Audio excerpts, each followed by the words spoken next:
Good evening, visitors. Welcome to the Australian War Memorial's last post ceremony. My name is Lexa Peterson, and joining us today from the Australian Army is Corporal Anne Collishaw. This evening, we warmly welcome the family of Flying Officer Kenneth Avenell Linklater, whose story will be told shortly. We warmly welcome Air Commodore Peter McDermott, retired Vice President of the Air Force Association. We welcome the veterans who have served, those that are still serving, and the families that love and support them. The live stream of this ceremony is made possible by the Returned and Services League of Australia and the RSL and Services Club Association. We welcome members who are watching the broadcast of this ceremony across Australia. During this evening's ceremony, wreaths will be laid at the base of the Pool of Reflection by family, visitors to the memorial, and student prize winners of the National History Challenge visiting from all over Australia. If you're able, please stand and join in singing the National Anthem.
If able, please be seated.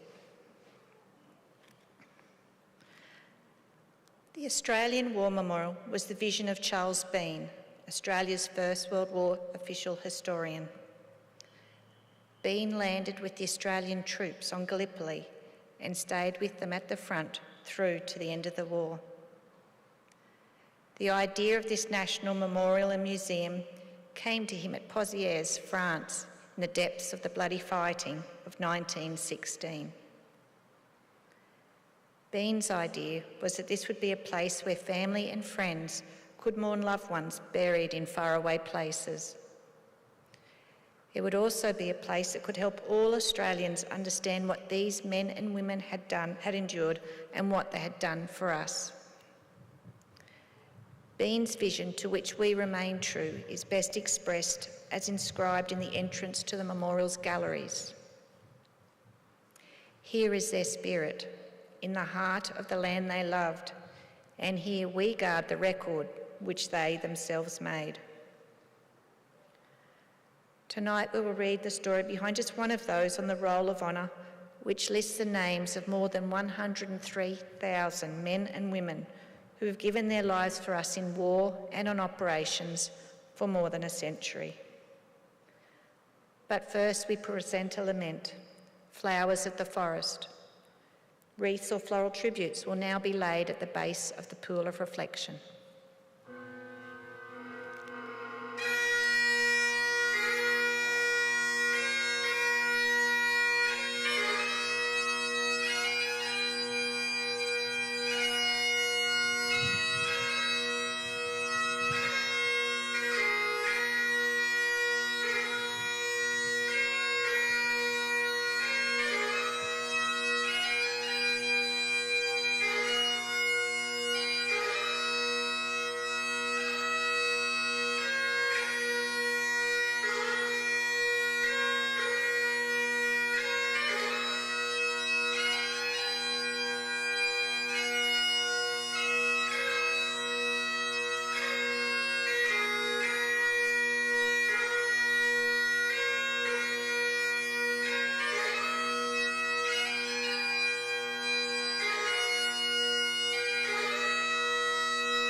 Today we remember and pay tribute to Flying Officer Kenneth Avenell Linklater.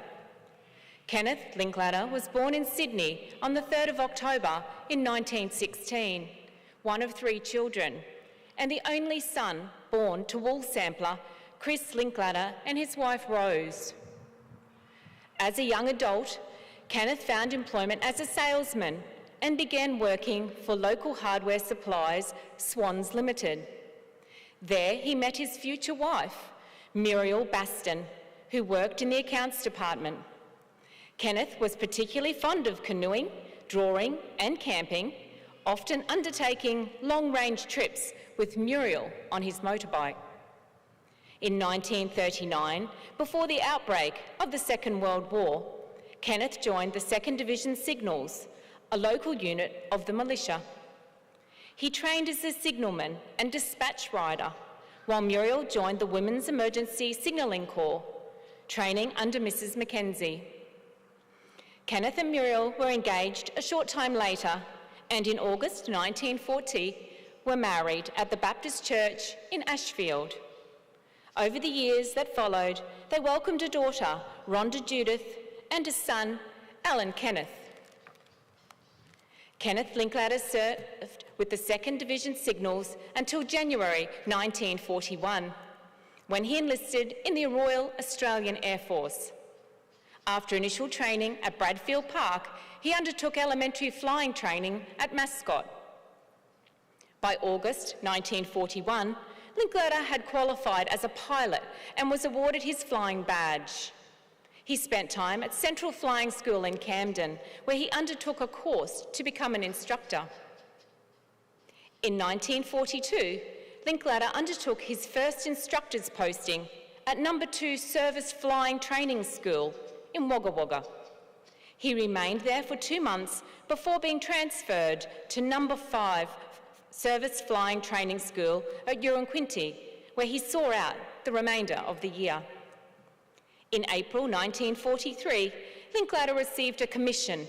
Soon promoted to flying officer, he transferred to an operational role and was posted to the School of Army Cooperation in Canberra before joining his first fighting unit, No. 24 Squadron, in June.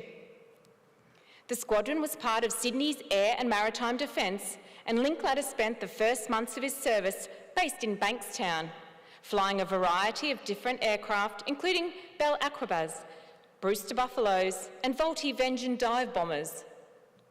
In August 1943, No. 24 Squadron was posted to New Guinea to support Allied operations. Linklater remained with the squadron for a month before being transferred to No. 5 Squadron in Bougainville. He saw out the remainder of the year undertaking reconnaissance tasks, ground attack and aerial supply duties in support of Australian operations on the island. In February 1944, Linklater returned to New Guinea after being transferred to No. 4 Squadron. He spent a month with his new unit in Port Moresby before being sent to New Britain with a squadron detachment. Linklater and his comrades supported the United States Army's westward advance, helping to identify Japanese personnel escaping to the Gazelle Peninsula. By this time, the squadron was flying Australian-made Boomerang fighters. On the 5th of May 1944, Linklater took off in Boomerang A4685 to undertake an operational tactical reconnaissance flight over the Hoskins and Gaol village area. Spotting enemy activity below, Linklater moved to begin strafing the target, but came too close to the treetops. His comrades observed him pull up sharply to avoid collision, but the aircraft struck the treetops, tearing both wings from the fuselage before disappearing from view. Later, flyovers spotted the engine burning some distance away from the crumpled wreckage in enemy territory. As a result, it was not possible to determine Linklater's fate, and he was listed as missing, believed killed. A short time later, Linklater's body was discovered by local people, still in the wreckage of the aircraft. After being identified, he was laid to rest in the Gaol village. Today, his remains lay in lay, War Memorial Cemetery in Papua New Guinea. Beneath the words chosen by his family, his life was a faithful testimony unto Christ. Kenneth Linklater was 27 years old. His name is listed on the Roll of Honour on my left, amongst other 40,000 Australians who died while serving in the Second World War. His photograph is displayed today by the Pool of Reflection. This is but one of the many stories of service and sacrifice told here at the Australian War Memorial. We now remember Flying Officer Kenneth Avenell Linklater, who gave his life for us, for our freedoms, and in the hope of a better world.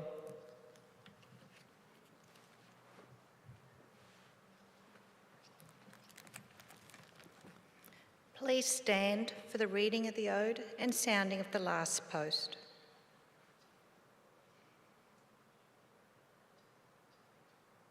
They shall grow not old, as we that are left grow old.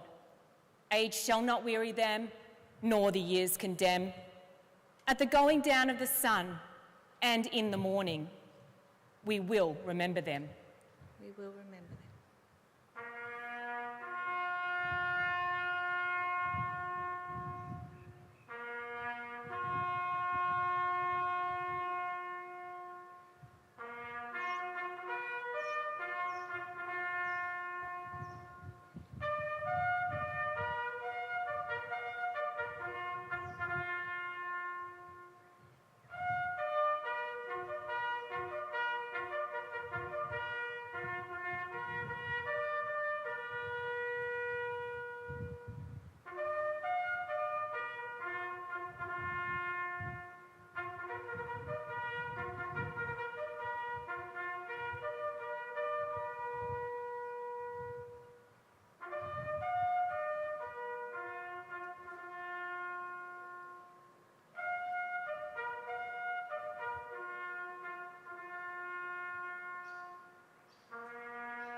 Lest we forget.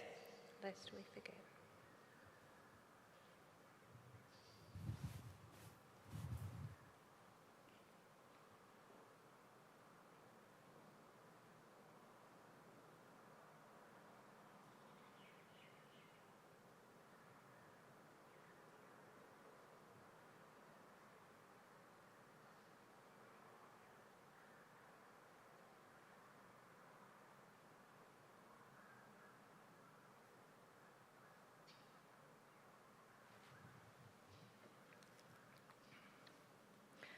We leave you this evening with the words of the memorial's founder, Charles Bean.